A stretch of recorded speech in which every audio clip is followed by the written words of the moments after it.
Here I am back again. I do want to explain one thing while I'm doing these videos, as I have found in doing videos for other class. I have two indoor cats, Iphigenia and Jersey. Iphigenia is, for short, is known as Iffy, and that's for myth, but I won't go into it. Quite often, these cats think that I am only available for their use and to keep them warm by sitting on my lap. And of course, they have free run of the house. If you see them, ignore them. Don't allow them to become the focus of your attention, because I teach because I want to be the center of attention. This week, we're going to talk more about monsters, of course, and more about the why of their existence. And last week I discussed a little bit about fear, but I'm going to talk a little bit more about fear this week. And I truly believe, and evidence and research bears it out, that most monsters originally, no doubt they were real threats. Our ancestors in the Paleolithic and the Neolithic were no doubt threatened by the cave bear, the saber-toothed tiger, and other types of real monsters. But as humans begin to develop, especially in the area of exploring death, and death was and continues to be the big fear and the big bugaboo. Now, when humans became much more cognizant and started to develop again religion and myth, which I think began developing in the Paleolithic and most certainly in the Neolithic, as borne out by the iconography, then I think this is where the concept of an afterlife came up. And I also think this is where the idea of the monster began to change. Now, why did we begin to change? Why, for example, did the concept of ghost come about, or the concept of an afterlife?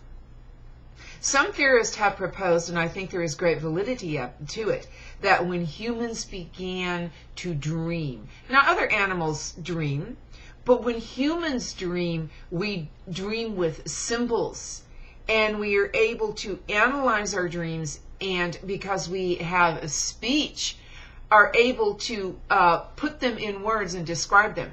So what happens when you are a human in, let's say, the Neolithic, and old Ugg dies, and that night you have a dream of old Ugg? Now, you understand death. You understand that the process of when someone dies, that person is no longer with you. The body remains. But I think even in the Neolithic, they would have understood the essence of that person has departed. But then you dream of old Ugg. What does that mean?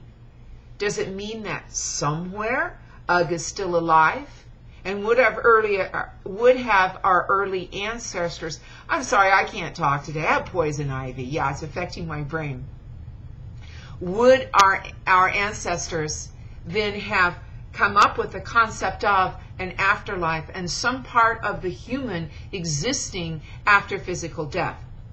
Neanderthals buried their dead with flowers. Other Neolithic modern humans, because we were essentially modern humans, well, we were modern humans in the Neolithic, also buried their dead with articles that they would need, we interpret, that they would have needed in the afterlife. Of course, this reached its great apex in Egypt when the pharaohs at first were the only ones who were buried with the things that they would need in the afterlife, because at first the pharaohs were the only ones who had an afterlife. But as Egyptian culture went along, then it was the members of the pharaoh's family, and then it was even the common folk. It was anybody who could be mummified, because it was the mummification and the preservation of the body that allowed a soul to exist in the afterlife. But still, death remained the big fear. You still feared the saber-toothed tigers. You still feared the real monsters, but new monsters arose. And those monsters were abstract, less concrete, and therefore harder to deal with. And so what were those monsters? Ghost. Just about all cultures, every culture that I've heard has had a concept of a ghost. And there were also zombies, and there were vampires. So this week we are going to begin to speak about the undead. Told you. And there are different categories of the undead. This week we're going to talk about zombies.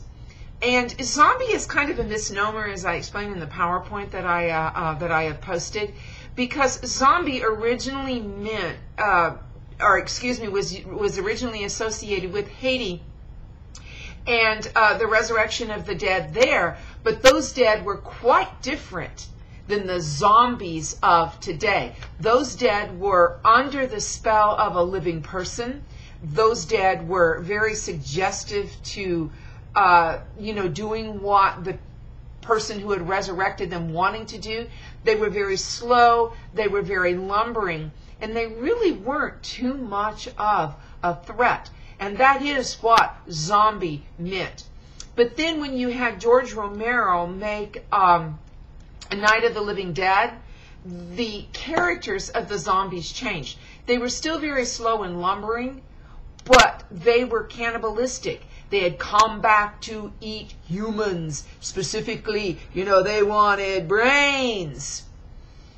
They were not reanimated by a voodoo priest or priestess, but in Night of the Living Dead by some poorly explained planet passing over. And so the concept of the zombie changed to where today, when we think about subsequent Night of the Living Dead movies, Dawn of the Dead, Shaun of the Dead, and I can't even begin to name all of them, a plethora of zombie movies, the zombies really changed. And I'm going to talk more about zombies here in the next video. Vampires also fall into the category of the undead, but they are much different than zombies. Vampires are more individualistic. They are raised from the dead because they taste the blood of another vampire. So vampires are a whole nother genre of the undead, and we're going to talk about them next week. But this week we're going to be talking about zombies. But this fear of the dead, why do we fear the dead so much? Why do we fear them reanimating? This goes back to at least Sumeria, and I think before, when Ereshkigal threatened to let the dead walk the earth. Ereshkigal was the goddess of the dead in the Sumerian afterlife cult.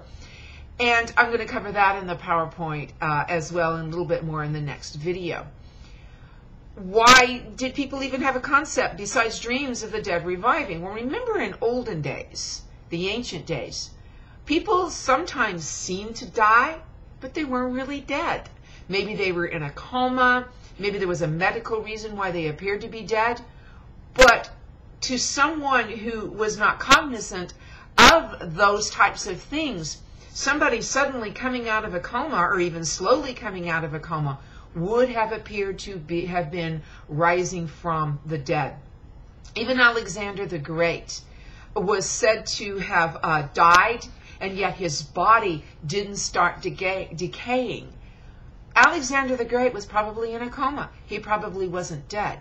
So there is probably also some physical reason why people had a concept of other people rising from the dead. But death is the biggest unknown of all. And perhaps it is something that humans fear more than just about anything else, because it is so unknown. And despite the fact that we have religions, it still remains the great unknown. So I'm going to be quiet for right now. More videos to follow. So watch for me on the tube.